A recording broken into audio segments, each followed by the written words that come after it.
تباتي وفي كوفين الرجع يجري جرك جار ربا غدا دكانك ستواقو غوتو دكانك ستكوفاني دلدلسي تاني نردمي إفتباي كيسي سينجراني أتس دوي روميتي سيقالي دو ينقبون نما مالكاني لبون كنن مالكا كنتي مو يعني لبون سي كنتي مو مالكا كنتي حقا تيجيسي سيناجي جيري كان رتوالي قال سيقالي أنا مو كان يشونكو تمني بيل لما هنتو مال جري جلد أبا تشوكوتي متي أكنا ما تكوتي تمني بيل لما حواس أورموتي تبتم نو أمتا كاني ما كان نو تبا بيل لما دين أمتا كافون نو نما برات نو نما ولين قال لما كان نو نما مي أكتيفيستون تتاعي أمتا أورموتي سكالي تواجرات وجرنا يندن دولار كم فتما تولم تكو ميدالين وتولم تكو ويو جرين قابين وانكن نتكلم وتولم تكو غبنين جرين جمدا مالك دولار كم فتما كن نتوربه تكوتي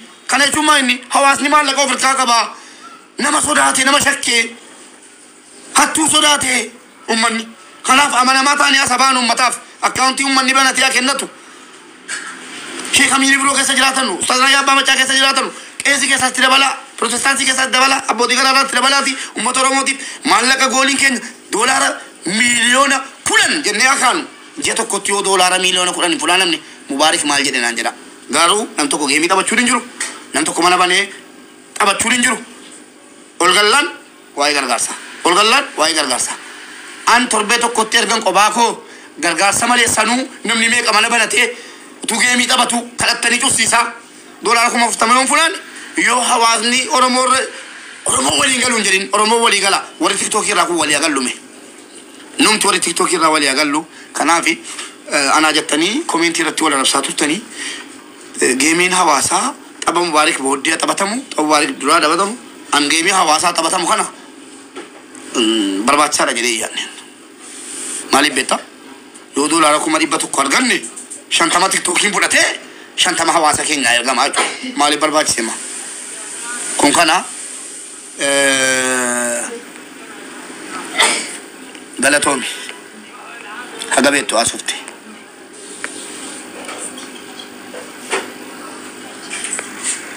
akkasi sinin jaalladha hunduma keessan sinin kabaja Isaamuddin waa tokko rakkoon qabu angastii nama galchaan jiru adda akkati na galche jiraartu argaan jira gastii nama tokko galchaan jiru kana booddees nama galchuutti yaadan qabu gastii korra ummata gargaar namni waliin galchuun jiru anumaaf si walii gala mi'a torbee tokko of kenni mana kee dhufeen rafa achirratti atis gogi mi'a hawaasaa maallaqa kan mootummaan keessan jirre abbootii gadaaf abbootii amantaa Mube yeroo tokko ani yaada koo dubbadhu mube. hawaasa gargaar Yeroo tokko dubbadhu.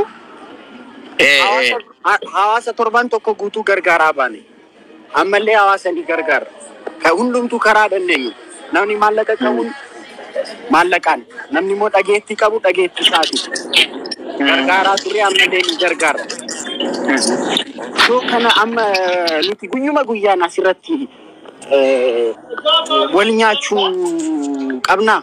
Guyyuma guyyaan ani dhugaa rabbi engaddan tanaan intina arrabsi achi booda tanaan intina arrabsi I mean hinda dabdani ana mafakkeenyaaf isiniif nan dadhabdu isiniif dhugaa rabbi guyyuma guyyaan bakka ummanni guyyuma guyyaan diraamaa dhaquu qaba wayye silkii dubbisa laala rabbi soraatti nama video hin hojjeteef sinii gade nama video hin hojjenneetu jira taa'ee ilaalaa jira jechuudha waan kana gaarii miti waan inni naa kenneetiin isaan gaarii miti akkuma inni namaaf beeksisaa ture akkuma inni namaaf waan kana godhaa ture Oromoon hunduu godhachuu qaba ani gada footoo isaa irra kaa'een ture garuu wana nama abbaa manaa qabudha abbaa manaa tiyaatarii doluu ni hin danda'a na doluu hin danda'a sinii gade ijoollee hundaanuu video isaa diiwiti godhaatii Mikrofaayilii irra kaadhaati TikTokii kana kennuu yoo dadhabe tabtabiidhaan jechuudha.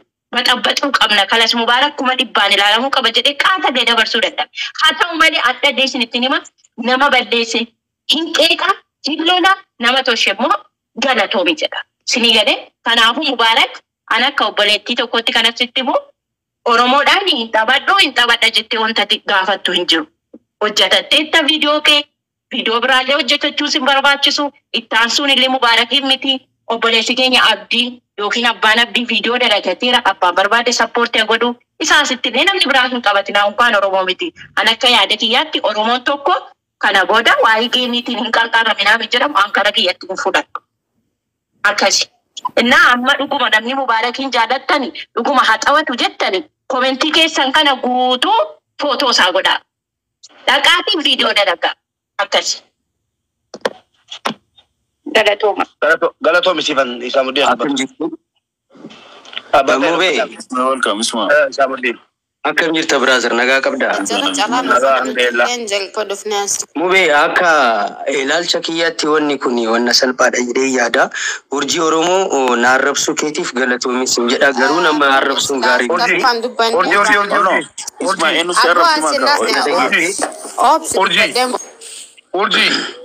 Urjii. Gaaffii. Kashiidhaan gargaaruun dide. Dhugaa dubbachuudhaaf. Hin ta'u baay'inaan waan TikTokiin maallaqa san fuudhuu fi mijaa miti gargaarsaaf dhugaa dubbachuudhaaf kijibaa miti kun garuu maal akka ta'e beektaa Mubee gidduutti siyaasa guddatu jira.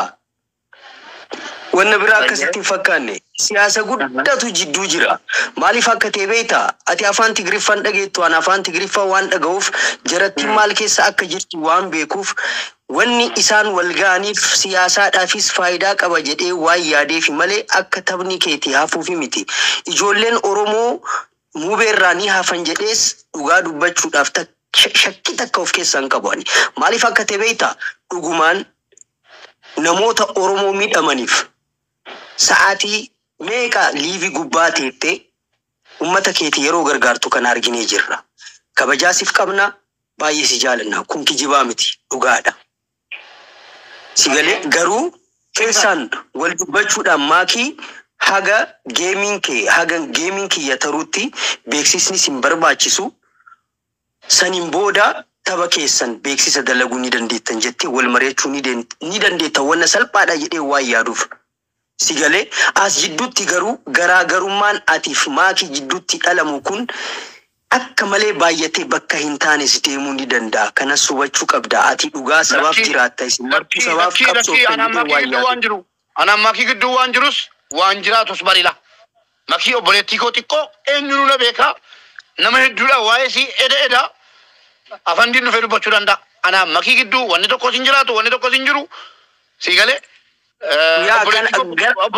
Gara badatti ilaali. Makii hin ta'u kuni taphni beellamaa uummata keenya hin barbaachisu kashiidhumaan fuuna jennee makii dhorguu nan danda'a. Ittis deemee qaamaanis bilbilaanis inni kun rakkoo hin qabu.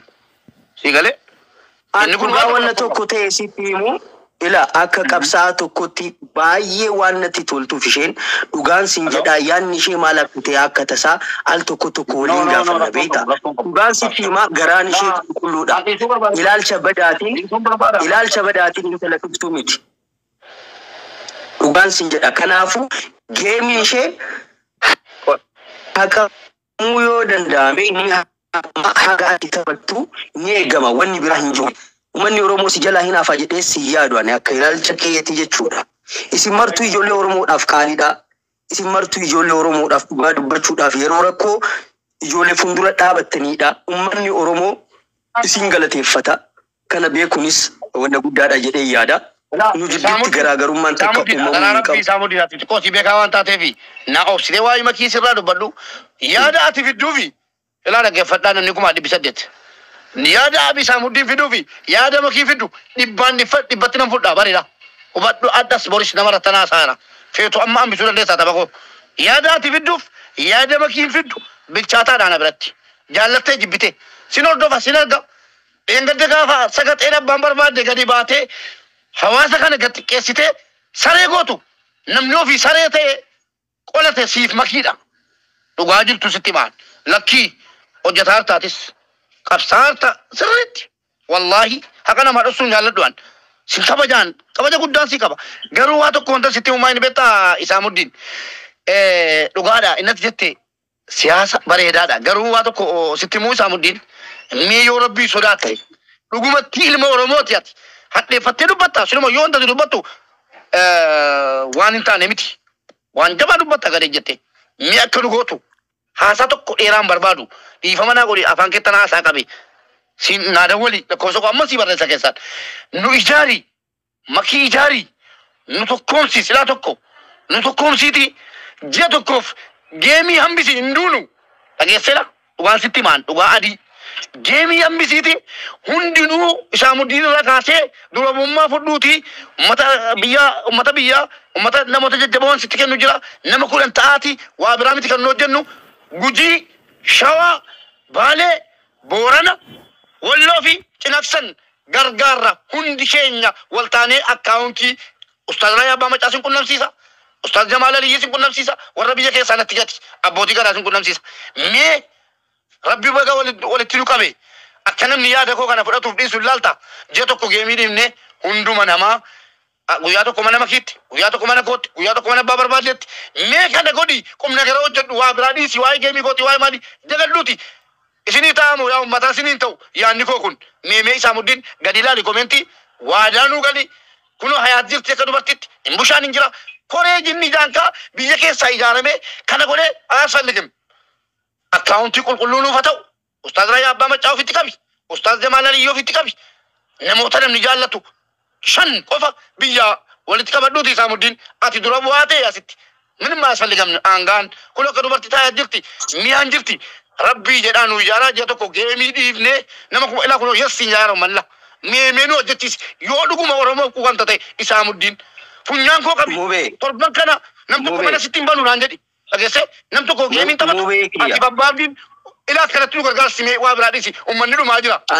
Ani ilaalchi keetii baay'ee natti tola dhugaa dubbachuudhaaf namni saba isaatiif dalage yoomiyyuu hin kufu kufeessin beeku dhugaa dubbachuudhaaf namni wanna saba isaatiif dalagu kuni eenyummaa isaatiif ofii isaatiif jedheeti malee akka namni biraa isatti gammaduufi miti.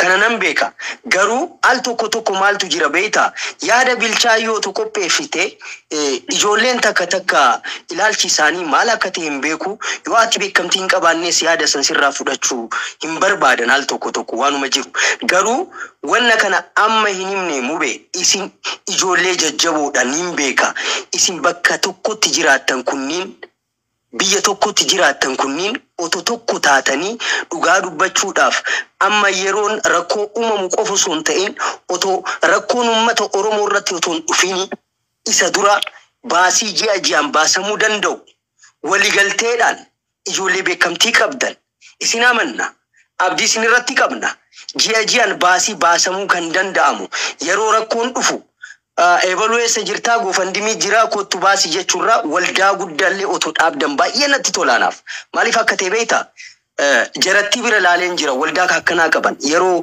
rakkoon uumamu osoo hin ta'in saniin dura baasii ji'aan kan itti baasan baay'eetu jira kun kijibaa miti yeroo rakkoon uumamu baanii asitti rakkoon nu mudatee jira baasii baasuu qabna akkana wal gargaaruu qabna jedhanii waliin dubbatan nutis dhaaba akkanaa kana wal ijaaruu qabna jedhee yaada isin dhugaa dubbachuudhaaf ijoollee isinitti boonnuudha maatis taate atis taate ijoollee bebbeekamoo sooshaal miidiyaa gubbaa irratti jirtan hundi keessanuu Oromoodhaaf kadalagdan yoo ta'e isiniif kabajaa guddaa qabna jaalala guddaa qabna kun wanna akkanuman haasa'uu miti dhugaa oonni irraa isiniif fanima jaalala fi kabajaa guddaa isiniif qabna wal hubachuun immoo wanna guddaadha jedhee yaada ati maatiin keessaan waliin dubbattanii wanna maraa sirreessuu ni dandeettan wal dhabbiin nu jidduu uumamu kun as sooshaal miidiyaa gubbaa irratti ba'uu qaba jedhee hin yaadu maaliif akka ta'e beektu diinaaf karaa saaxiluudha diinaaf karaa banachuudha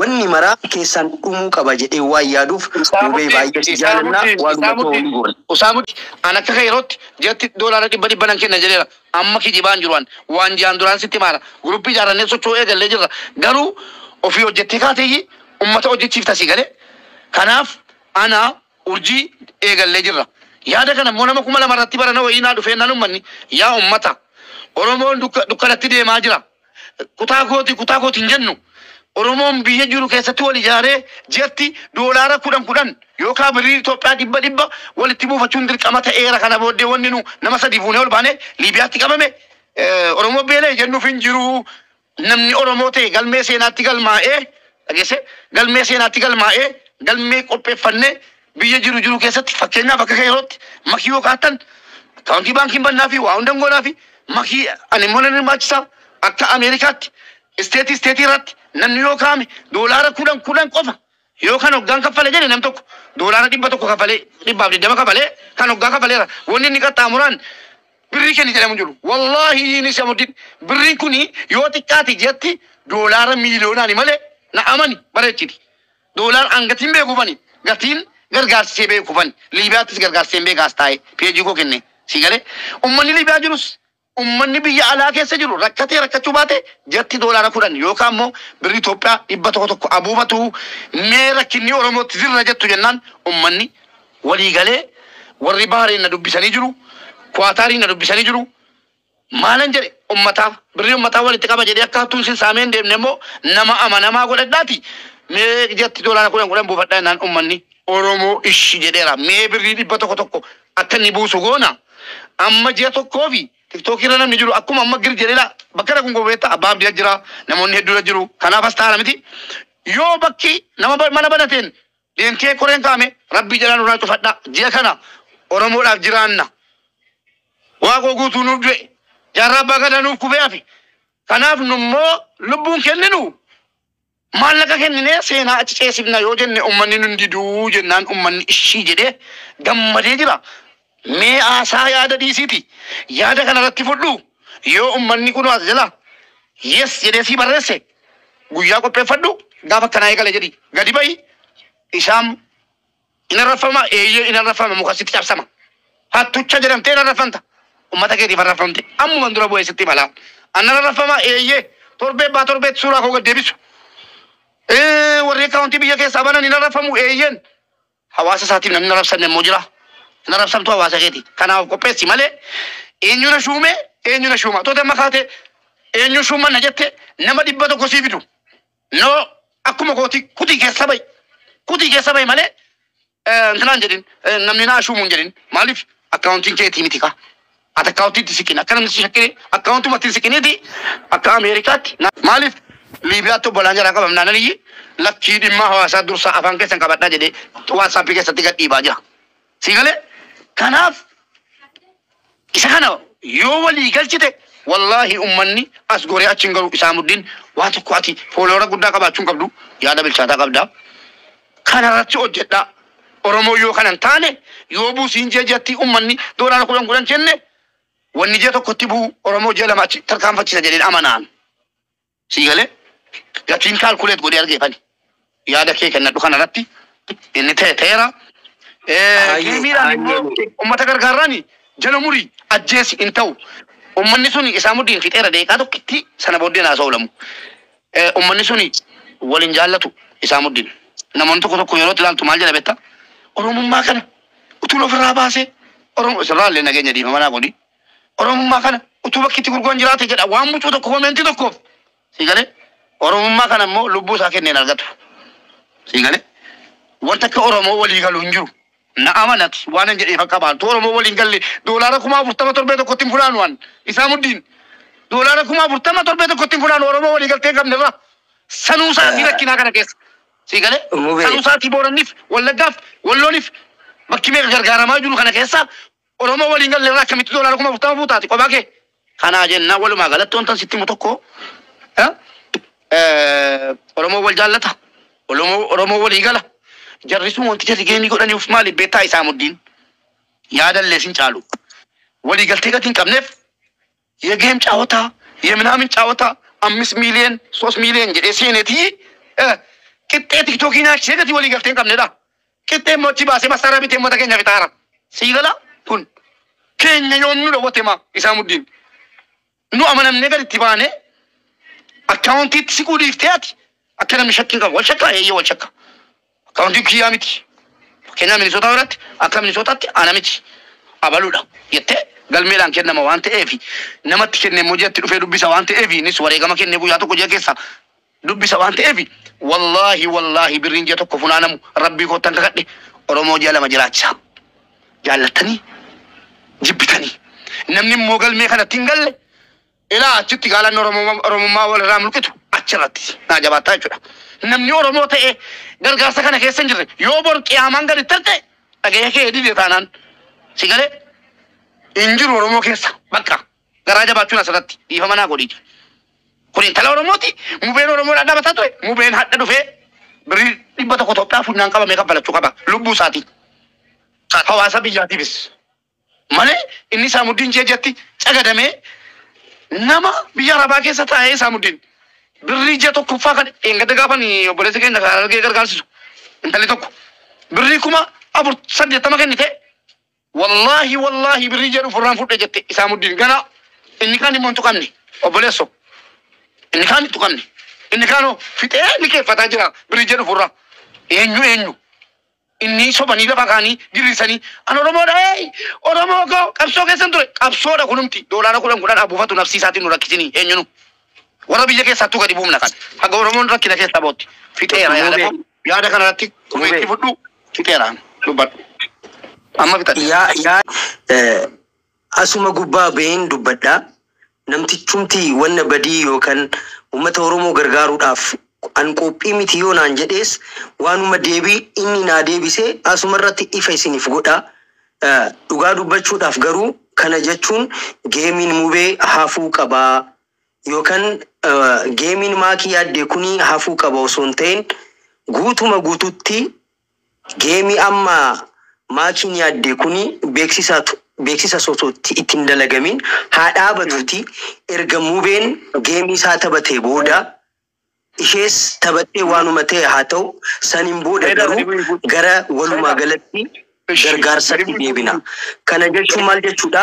Fakkeenyaaf amma samuuna kana akkuma argaa jirtan uummanni Oromoo baay'inaan bakka kana miidhatu jira jennee haguma dandeenyu lallabannee uummanni martuu waanuma harkaa qabu kana baasaa jira.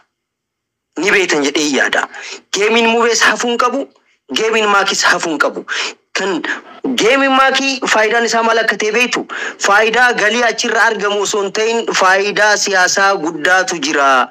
Jarri maal keessa akka jirtu afaan lamaan isaanii waan ani dhaga'uu fi akka ilaalcha kiyyattiif uummanni Oromoo yoo na dhagee faayidaa guddaa qaba.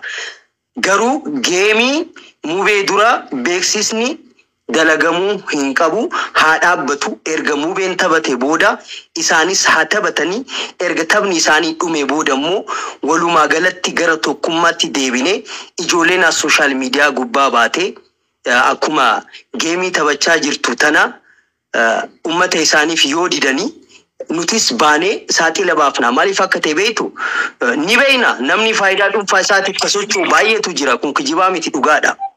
Faayidaa dhuunfaa isaatiif kasochuu baay'eetu jira. Isin galee dhugaa uummata Oromootiif eenyu du'aa eenyu qabsaa ka jedhu kana asuma gubbarratti ilaalla. Ijoolleen beekamtii qabdu martuu tokko ta'anii akkuma reef mubeen jedhe sanitti dubbii kana keessatti raayyaa abbaa meccaan itti makamnaan anaaf wanna guddaadha jedhee yaada. Maaliif akka ta'e beekta? Nama qaroomaadha, nama uummata biratti amanamaa qabuudha. Inni itti makamnaan anaaf gaariidha. Jara beekamtii fi amanaa qaban Ustaaz Raayyaa isan ala jechuudha. Ustaaz Raayyaan ala jechuudha. Yoo qabaatan illee nuuf qopheessa waanuma lafarra jiru waliin himnee uummata dhugaa dubbachuudhaaf maakiidhaan nan beekan al tokko akka carraa ta'e immoo nanaasaan al tokko wanna hamaa jedhamee tokko garaa keessan qabdu dhugaan isinittan hima. Wanna hamaa mubeen isaa akkuma argitan kana yeroo gargaarsa jedhamu sa'a 24 maaliif hin ta'in asuma tiktookii gubbaa dhaabatee waanuma dheengadda wallahi hanjiruu kiyya keessatti gammachuun kakkanaa kun natti dhagaameen beeku. Dheengadda gurbaan nama ajjeese sun Somaalilaandii keessatti mana hidhaa ba'ee haadha bira taa'ee asliibii galchanii yeroo isa laalu wallahi gammachuu guddatu natti dhagaame. Wanni kun kan gaggeeffame mana mubee keessatti. Eenyu faa yoo jettan immoo akka beekamtii isheetti maakiinis as keessa turte. Nuti akkanatti yeroo dalaynu akkanatti yeroo tokko taanu bu'aa guddaa faayidaa guddaa uummataaf fidachuu ni dandeenya. Nuti lola keessa gallaan garuu akkuma argitan kana akkuma kanaan dura baratame sanitti Mubaarak ganda isaatiif jibbame ganda isaatiif maal jedhanii gara wanna hin taane keessatti galan. Karaa ijoollee achi bira jirtu ganda keessatti galanii akka hin taane dubbii ni balleessan ni beeytu kun kijibaa miti dhugaadha. Kanaafuu tokkummaa keenya haa jabeeffannu. Geemiin mubeenis ni deemsifama. Geemiin maakii yaadde kunis ni deemsifama. Garuu haga geemni mubee dhumatutti beeksisni hin dalagamu. Geemiin maakiin taphattu. Kana dubbiin. Kanan ala fala hin jira jedhee yaadu mubee yoo dandeette maakiidhaaf bilbilii fi haa dhuftu obboleetti teenna baay'ee kabajnaani dhugaa dubbachuudhaaf intala garaa qulqulluudha. Makii yaani dhageessa wallahi tuma makiini waan biraa dubbatte makiin dubbatte ittiin jedhuan.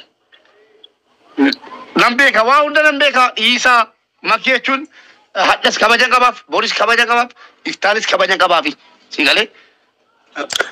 Garuu maakiinuu maal akka jetti beektaa mubee? Reef maal akka jetti beektaa? Duraan dursee qoy dhahaa fi kadhuuti dhiifama wajjin sifan dhaaba birokee dhiifama wajjin. Maakiin maal akka jetti beektaa? Reef mana ishee ture. Jarattiin achi biftee waa dubbachuudhaaf yaalaa turte. Makii seeramni jedhu maallaqni guuramu mee nama tooppii qaba tokkuma yeroo geemii tooppiidha wallollu tooppii qabachuudha haa wallollu wal Afrikaa wal deemeeqa.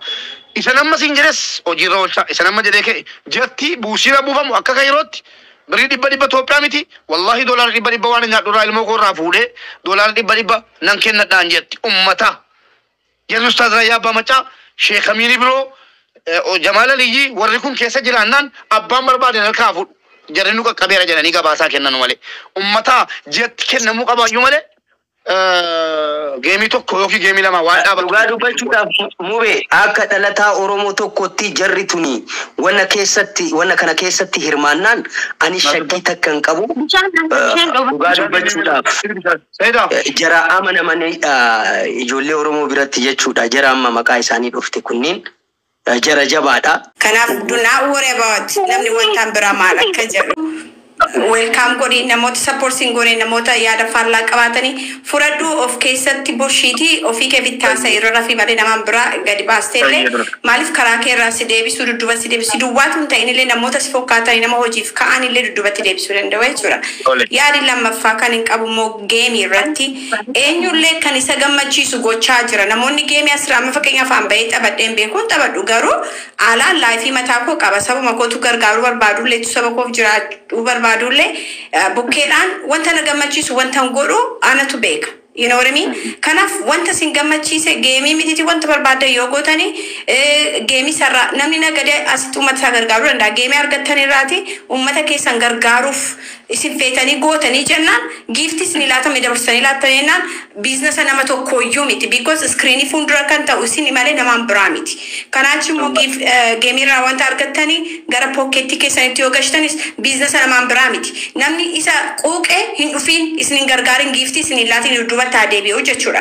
Uummata isaa gargaaruuf daayirektii taniin orgaanaayiziniin adda addaa kan dhaabbatee jiraachuu qaniitu gargaaranii kanaaf eenyuuf jettaniillee wanta isin gammachiisu dudduubatti hin deebiina because yoo gammadde malee sababa kee gargaaruu hin dandeessu. Wanta hundumaa faati cimtee fuulduraa